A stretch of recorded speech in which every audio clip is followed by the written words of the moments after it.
Hey, what's up guys? Welcome back to the video. Today we're going to be talking about if you really actually want to spend your time watching the new CW show, Riverdale. Why specifically do we care? Because it's on Netflix for one thing, and it's an Archie modern retelling on TV. That's actually a pretty interesting thing to think about. That's kind of a grabbing topic. That's something you want to talk about, right? So let's talk about it.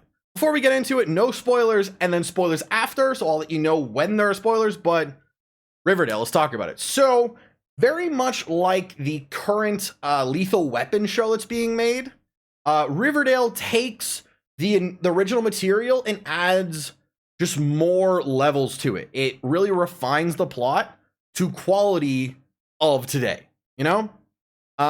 It takes what just was Archie and Riverdale, and you get murder mystery, you get actually interesting friendships and connections with multiple very diverse dynamics.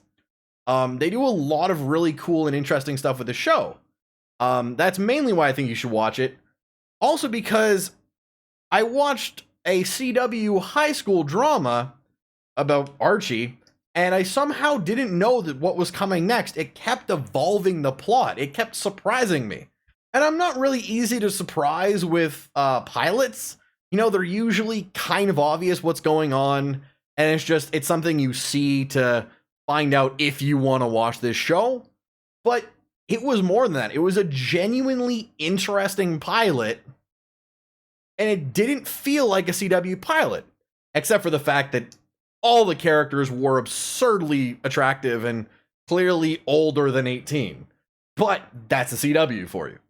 So, at this point, yeah, I'm going to kind of tease into spoilers a bit, because it's a good show, it's a murder mystery, and there's a lot of twists to the plot that if I talk more about, I will spoil. So, boom, spoilers. If you don't want things to be spoiled for you, move on and just go watch the show. Comment down below, tell me what you think. Oh, along that note, subscribe if you want to see more of my stuff. But yeah, if you see it or if you like anything about this video, just comment down below. But let's get into specifics about the show. First of all, I always thought it was the Betty and Veronica dynamic.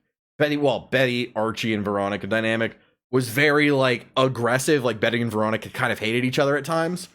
But, and I know they were friends too, but it really did a good job with, it starts from Veronica coming into town, and there's, like, a death, and turns out it's a murder. But coming in, you get the idea that they're actually friends and they build a legitimately good relationship. So you can kind of see where Betty would feel betrayed by Veronica for being interested in Archie, especially after Veronica, like, helps her, you know, get her feelings out to Archie and all stuff. You have the gay best friend who's actually not too stereotypical. Like, you have that just enough so he plays the character he's written to be, like an interesting character, but great for being a plot device for a lot of other things and helping drive the story forwards, but not absurdly, like, Z-snapping stereotypical. So I really appreciate that. Just because, you know, it's overdone. You know, if you have that horrendously stereotypical character, you're just like, fuck off and move on. That's basically what I think of anytime I see that. But they don't do that. You have the main character, you know, comes back from being a little nerdy high school student, Ginger, comes back looking like fucking Zac Efron, fucking abs and everything. You discover that because good old Betty looks across her window and he's changing half naked. Apparently that happens in high school. I don't know, okay? But you have, like, I'm talking about the levels of the show, and I kind of want to get these out quickly. Turns out, dude, Archie banged a teacher. But instead of just like, let's hide it because I banged a teacher, he's like, I don't want to deal with that stuff, but I need your help because I want to get into music. But also, we have to kind of talk to each other because when everyone thought that kid died back on 4th of July, we actually heard a gunshot because we were waking up next to each other in the woods because we banged all night, even though you happen to be my teacher. And then there's a whole thing about Veronica and her dad, and there's a whole thing that she's like the dark horse of the school in the neighborhood coming in because her dad did a lot of like shady business stuff. But turns out her mother really wanted to come back to Riverdale because she used to date Archie's dad.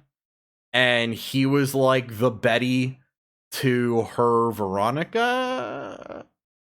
You know what I kind of mean? So there's like their parents' relationships call back to their current situation. Jughead's actually not really even in the show. He comes at the very end. Turns out he's been the narrator the entire time. And he hasn't been friends with Archie for a few years. So I guess we're going to see their relationship start building again. And that I'm really interested in.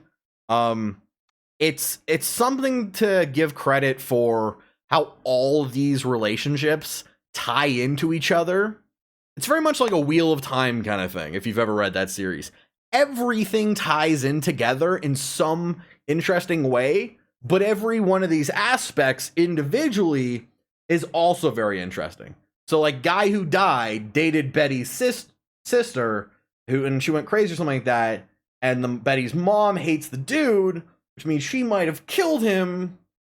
And there's this thing, and then her mom doesn't want Betty to join the cheerleaders because that dead douche guy is the brother to the girl running the cheerleading squad, and Veronica's there with her. And it's a whole thing, but it's hard to really explain until you watch it. But just all in all, as it's done, it's a very interesting and compelling show. I can see like a couple years down the line when this is like the new Vampire Diaries, people are going to be watching this shit on repeat all the time. Like, a buddy of mine just happened, I was bored and was watching Vampire Diaries in living room, and one of my roommates, he walks in and sees me watching, he's like, this is the dumbest thing. He's making his dinner. He's hooked. Keeps watching it. But I'm not even going to say it won't even be a dumb thing at first. This is more like the OC, where it's actually legitimately interesting content that you want to see what happens. Now, I don't know what's going to be happening from here on out, but as a premiere, it was very interesting. It was a very engaging hook of a pilot. It hooks me in. I want to see more. And now, it's also on Netflix, which is great. It's like The 100, released weekly on Netflix. I did download it, just because I didn't realize that. But all in all, it's possibly one of the things I'm looking forward to most, at least for now, to see if it keeps up how much it hooks my interest, you know? I don't know if this is going to be a Pretty Little Liars situation. I never watched that, but apparently it's just like 6 seasons of we still don't know what happened and who murdered who, and 6 seasons of an ongoing murder mystery. I don't know. We'll see what happens. Maybe there'll be a fallout with Archie banging the teacher. Maybe it'll mostly get into the whole like love triangle. Maybe that's going to be a back burner kind of thing. But like One Tree Hill, there's so many different dynamics that aren't specifically relegated to the whole high school aspect. And that's kind of what I'm hoping. I'm hoping this is the next One Tree Hill and not the next 90210 or the next OC. Now, I know people like the OC, but One Tree Hill is way better. One Tree Hill is a genuinely good show with really interesting character development. And that's what I'm hoping this is. But again, I hope you guys liked it. This ran over longer than I thought it would be. But if you guys want to see more of my stuff, subscribe, do those little notifications, like if you like, dislike if you like, dislike if you dislike. Comment down below what you think of the show, what you think of my video, any of that kind of stuff. Do your thing, and I'll see you guys next time. Peace out.